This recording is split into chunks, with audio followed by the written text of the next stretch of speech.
एक समय की बात है। एक गांव में एक वृद्ध किसान अपनी युवा पत्नी के साथ रहता था। किसान ईमानदार और मेहनती था, परंतु उसकी पत्नी अपने पति से संतुष्ट नहीं रहती थी। वह अक्सर घर से बाहर भटकती रहती और परपुरुषों की तलाश में रहती। एक दिन गांव का ही एक चालाक ठग उसे घर से बाहर निकलते देख लेता है। ये औरत घर से अक्सर बाहर निकलती है, जरूर इसे फुसलाया जा सकता है। वह उसका पीछा करता है और जब वह रास्ते में अकेली होती है तो उसके सामने आकर कहता है, सुनो, मेरी पत्नी का निधन हो चुका है। मैं अब अकेला हूँ।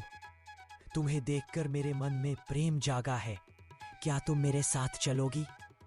औरत थोड़ी देर चुप रहती है, फिर मुस्कुराकर कहती है, अगर तुम्हें सचमुच मुझसे लगाव है तो सुनो, मेरे पति बूढ़े हैं और बहुत सारा धन उनके पास है।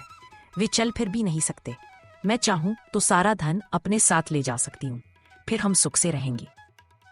ठीक है, कल सुबह यही मिलना। धन लेकर आ जाना। उस दिन औरत घर लौट आती है। रात को जब उसका पति गहरी नींद में सो जाता है, धीरे धीरे उसका सारा धन इकट्ठा करती है और सुबह सुबह उसी जगह पहुंच जाती है। वाह, तुम तो वचन निभाने वाली निकली। चलो, अब जल्दी निकलते हैं। दोनों बहुत दूर निकल जाते हैं। चलते चलते वे एक गहरी नदी के किनारे पहुंचते हैं। अब ठग के मन में ख्याल आता है, इस औरत को साथ ले जाकर मुझे क्या मिलेगा? इसके पीछे गांव वाले भी आ सकते हैं और मुसीबत खड़ी हो सकती है।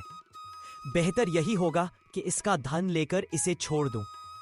ठग चालाकी से कहता है, नदी गहरी है। देखो, पहले मैं तुम्हारी गठरी उस पार रख देता हूँ, फिर लौटकर तुम्हें पीठ पर बैठाकर ले जाऊंगा। दोनों को एक साथ ले जाना मुश्किल है। ठीक है, ऐसा ही करो।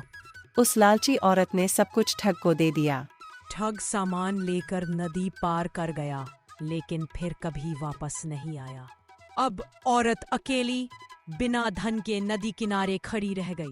उसे समझ आ गया कि लालच और बुराई ने उसे कहीं का नहीं छोड़ा।